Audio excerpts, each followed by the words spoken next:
ஓலாவில் ஒரு புக்கிங் இந்த அட்ரஸ்லேருந்து வந்துச்சு. நான் வரும்போது ஒரு ரைடு இருந்ததுனால அந்த ரைடை க்ளோஸ் பண்ணிவிட்டு இந்த ரைடு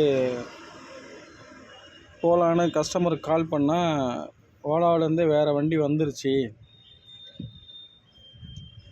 நீங்கள் வர வேணாம் அப்படின்னு சொல்லிட்டாங்க. அப்படின்னா நீங்கள் கேன்சல் பண்ணிவிடுங்க மேடம் அப்படின்னு சொன்னேன். அவங்க பண்ணுறேன்னு சொல்லிவிட்டு இது வரையும் ஒரு 20 கால் பண்ணியிருப்பேன். இது வரையும் அவங்க கேன்சல் பண்ணலை. இப்படிப்பட்ட கஸ்டமரும் இருக்கிறாங்க. அவங்களுடைய மொபைல் நம்பர் பார்த்தீங்கன்னா இதுதான் அவங்க மொபைல் நம்பர், பார்த்துங்க. இந்த மாதிரியும் ஒஸ்ட்டான கேரக்டர் உள்ள கஸ்டமர், இவங்களெல்லாம் கஸ்டமர்னு சொல்லக்கூடாது, துரோகின்னு சொல்லணும். ஏன் துரோகின்னு சொல்லணும்னா, நம்பிக்கையாக ஒரு இடத்துக்கு சொல்கிறேன்னு சொன்னோம்னா அந்த நம்பிக்கையை காப்பாற்றணும். நம்பிக்கையை தவறினவங்கள துரோகின்னு தான் சொல்லுவாங்க, நம்பிக்கை துரோகின்னு தான் சொல்லுவாங்க, பார்த்துங்க.